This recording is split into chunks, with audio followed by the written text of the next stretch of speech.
सबसे पहले आप ये स्क्रीनशॉट देखिए, हमने 16 जून को कहा था कि भाई 1 जुलाई को नोटिस आएगा, तो नो डाउट ये 1 जुलाई को ही मान्य होगा। तो बड़ी खुशी होती है जब आप कोई प्रेडिक्शन करते हो और वो सच हो जाती है। ऐसे ही हमने 2024 वाली एसओ की जो रिक्रूटमेंट है उसमें राजभाषा अधिकारी की फाइनल कट ऑफ बताई थी कि इसके बीच सभी कैटेगरीज की रहेगी, और उतनी ही रही थी।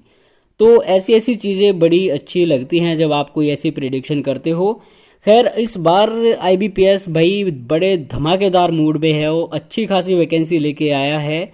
और यहाँ पे इन्होंने कमाल धमाल ये किया है कि 6 महीने के अंदर आपका ऑनलाइन एप्लीकेशन भी आपसे ली जाएगी, और भाई आपका फाइनल रिजल्ट भी निकाला जाएगा, जिसके बीच में आपके पेपर सेपर सब कुछ इंटरव्यू वगैरह सारी चीज़ें हो जाएंगी।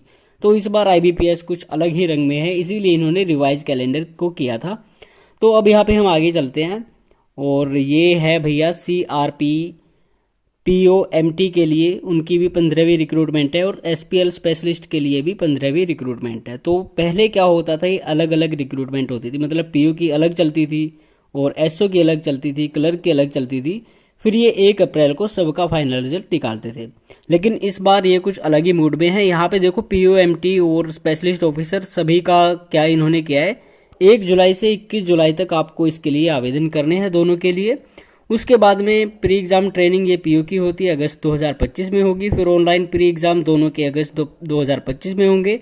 रिजल्ट दोनों के सितंबर में आएंगे। और मेन एग्ज़ाम जो है PO का अक्टूबर में होगा, स्पेशलिस्ट ऑफिसर का नवंबर में होगा। फिर मेन का रिजल्ट भी नवंबर में ही आ जाएगा दोनों का। और पर्सनैलिटी टेस्ट फिर इनका होता है POMT का, ये आपका होता है नवंबर दिसंबर 2025 में हो जाएगा। और इंटरव्यू आपके होंगे दिसंबर जनवरी, और दिसंबर जनवरी मतलब दोनों के इन्हीं के बीच होंगे। और प्रोविजनल अलॉटमेंट भी जनवरी फरवरी 2026 में मिल जाएगी। तो ये बड़ी धमाकेदार बात है, मतलब 6-7 महीने के अंदर ही आपको ये सारी चीज़ें करा के दे देंगे। एसएससी से तो लाख बेटर है भाई आईबीपीएस। एसएससी मिशन मोड ला के सोचता था कि अब तू ही 30 मार्क का बन गया, लेकिन आईबीपीएस ने तो भैया उनके मुंह पे तमाचा मार दिया कि देख हम ये भी कर सकते हैं। तो अब आगे बढ़ते हैं। यहाँ पे राजभाषा अधिकारी की केवल हम इसमें बात करेंगे, बाकी 6 तरह की पोस्ट होती है। IT एग्रीकल्चर ऑफिसर मतलब AFO, लॉ ऑफिसर, राजभाषा अधिकारी, HR पर्सनल ऑफिसर और मार्केटिंग ऑफिसर। तो 6 में से एक राजभाषा अधिकारी भी अपना होता है। और ये सारी चीज़ें टेंटेटिव शेड्यूल हम बात कर चुके हैं इस बारे में।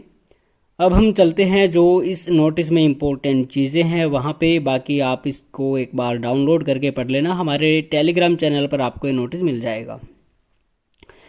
तो यहाँ पे देखो भाई 12th बाइपर्टाइट सेटलमेंट के बाद बैंक में जो सैलरी है वो 48,480 रुपये इनका जो है बेसिक पे हो चुका है। तो आपकी सैलरी 70 प्लस चली जाती है। अब आगे फिर कहते हैं official will be eligible for allowances and perquisites as per rule of the participating banks in force from time to time. तो ये सारी चीज़ें आपको मिलती हैं। अब एज जो मेन चीज़ है भाई वो 1/7/2025 तक आपकी 30 साल से अधिक नहीं होनी चाहिए, जिसका अर्थ ये है कि 2/7/1995 से लेके 1/7/2005 के बीच में आप बोर्न हो। और फिर इसमें प्लस में आपको कैटेगरी वाइज छूट मिलती है, ये आप सभी को पता ही होंगी, बेसिक सी चीज़ें हैं। फटाफट से आगे चलते हैं टाइम वेस्ट ना करते हुए और मुद्दे की बातें करते हैं। यहाँ पे देखो EWS वाले अपना देख लेना सिस्टम जो भी है। अब आते हैं हम एजुकेशनल क्वालिफिकेशन पे, जो 21/7/2025 तक आपके जो है अगर कोई रिजल्ट पेंडिंग है वो क्लियर हो जाना चाहिए, डिक्लेयर हो जाना चाहिए। तो ये यहाँ पे कहते हैं या तो आपके पास PG डिग्री हिंदी में हो यानी MA हिंदी हो, और इंग्लिश आपने ग्रेजुएशन लेवल पे पढ़ा हो, या फिर संस्कृत में MA हो और इंग्लिश और हिंदी दोनों आपने ग्रेजुएशन में पढ़े हों। सिंपल सी चीज़ है। अब चलते हैं आगे। आगे कहते हैं भैया आपकी जो क्वालिफिकेशन है वो सारी चीज़ों का रिजल्ट 21/7/2025 से पहले डिक्लेयर हो जाना चाहिए। और फिर कहते हैं बाकी और सारी चीज़ें भी सेम ही है। इंटरव्यू के टाइम पे आपको ओरिजिनल डॉक्यूमेंट चाहिए होंगे, वो चीज़ उन्होंने कह रखी है। Candidates can apply only 1 post, तो केवल 1 पोस्ट के लिए आप इसमें आवेदन कर सकते हो।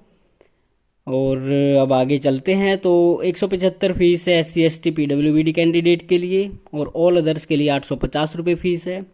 मेल फीमेल के लिए इसमें कोई छूट नहीं है। अब आते हैं इम्पोर्टेंट चीज़ जो है वो है आपका सिलेबस। तो सिलेबस पे यहाँ पे कहते हैं कि भाई देखो लॉ ऑफिसर और राजभाषा अधिकारी के लिए जो प्री एग्ज़ाम होगा उसमें English language, reasoning, general awareness with special reference to banking, यहाँ पे कोई चेंज इसमें नहीं हुआ है। तो टोटल इसमें 150 क्वेश्चन आएंगे, जिनमें मैक्सिमम मार्क्स आपके 125 होंगे, क्योंकि इंग्लिश का जो पोर्शन आता है वहाँ पे आपको 2 क्वेश्चन पे 1 अंक मिलता है। तो इनकी ड्यूरेशन 40-40 मिनट की होगी, टोटल 2 घंटे का होगा। तो होता ये है, मान लो आप इंग्लिश कर रहे हो तो 40 मिनट आप केवल इंग्लिश ही करोगे, उसके बाद में फिर 40 मिनट जैसे ही खत्म होंगी फिर आपकी रीजनिंग आ जाएगी, फिर वो खत्म होगी वैसे ही आपकी जनरल अवेयरनेस आ जाएगी। और इनकी फिर सेक्शनल कट ऑफ लगती है और एग्रीगेट कट ऑफ भी लगती है।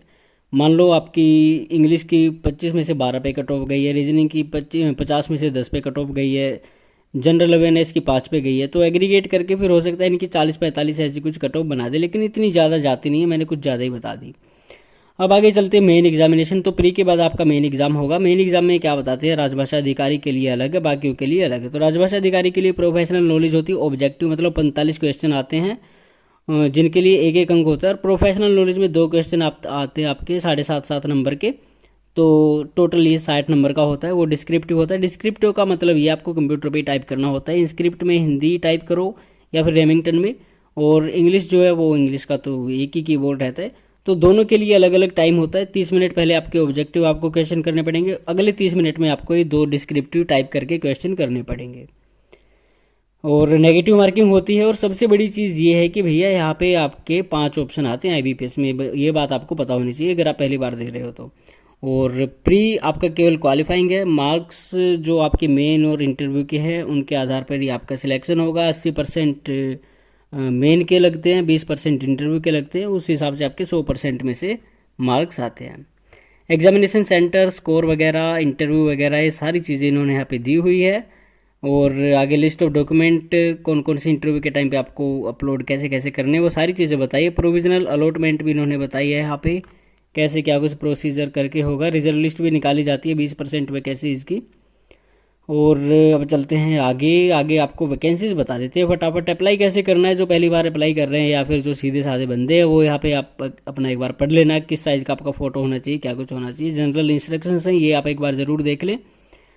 और भैया अब चलते हैं हम आगे, और आगे आपके आ जाएंगी वैकेंसीज। ये बहुत इंपॉर्टेंट है, ये वैकेंसीज देखो भैया। यहाँ पे AFO की वैकेंसी जो है 310 निकाली इन्होंने, HR की निकाल दी टोटल कितनी, 10 वैकेंसी केवल एक ही बैंक ने दी है, BOB ने, वो भी। IT ने निकाल दी हैं 203, और लॉ ऑफिसर ने निकाल दी हैं 56 वैकेंसी। 56 इंच का सीना चौड़ा हो गया इनका। मार्केटिंग ऑफिसर की बात करें तो 350 इनकी वैकेंसी आ चुकी है। करते हैं राजभाषा अधिकारी की बात, तो भैया राजभाषा अधिकारी में तो मतलब बवाल मचा हुआ है हिंदी के लिए। तो यहाँ पे आप देख सकते हो, इसका स्क्रीनशॉट वगैरह ले लेना, बाकी नोटिस भी है, नोटिस में भी देख सकते हो। BOB ने 23 वैकेंसी दी है, बैंक ऑफ इंडिया ने 1 दी है, बैंक ऑफ महाराष्ट्र ने 10 दी है, CBI ने 20, इंडियन ओवरसीज बैंक भी 14 वैकेंसी लेके आया है, और पंजाब नेशनल बैंक फिर से लेके आया है लगातार तीसरी बार 10 वैकेंसी। 2023 में इन्होंने दी थी 15 वैकेंसी, 2024 में इन्होंने दी 25 वैकेंसी, इस बार फिर इन्होंने भेज दी है 10 वैकेंसी। टोटल आपकी हो गई 78, मतलब SC के लिए आपकी 10 है, ST के लिए 3, OBC के लिए 19, EWS के लिए 7 और UR कैटेगरी के लिए 39 वैकेंसी। अदर कैटेगरीज की बात करें, HI, OC, VI, ID, तो इनके लिए कोई भी वैकेंसी नहीं है। बाकी 4 बैंक और रहते हैं, Canara bank, Indian bank, Punjab and Sind bank, UCO bank और यूनियन बैंक ऑफ इंडिया। तो यहाँ पे इन्होंने अभी तक रिपोर्ट नहीं की। UBI से आपकी वैकेंसी आ सकती है, पूरे चांसेस है। तो नो डाउट ये 100 के आसपास तो वैकेंसी आराम से चली जाएंगी। बाकी टाइम पे देखेंगे भैया क्या कुछ चेंज होता है आगे। फिर ये एग्जामिनेशन सेंटर के टेंटेटिव लिस्ट लगा रखी है, कहाँ पे आपके एग्ज़ाम आएंगे, और फिर आपको डॉक्यूमेंट कैसे स्कैन करने, अपलोड करने, वो सारी चीज़ें इन्होंने यहाँ पे बताई हुई है। तो भैया ये थी आपकी IBPS SO का नोटिस, और नोटिस में इन्होंने धमाल बवाल मचा दिया है। तो आप अपनी तैयारियाँ शुरू कर दो, क्योंकि अब ज़्यादा वक्त रहा नहीं है। बीच में SSC का भी पेपर आने वाला है अगस्त में। अगर आप दोनों में अपीयर होना चाहते हो तो फिर आपको थोड़ा सीरियस अब होना पड़ेगा दोनों के लिए, अगर आप एलिजिबल हो तो ये बढ़िया इस बार नोटिस लेके आए IBPS। बाकी आगे कुछ ऐसा कोई संशोधन होता है तो वो भी आप तक ज़रूर पहुंचा दिया जाएगा टेलीग्राम चैनल के थ्रू।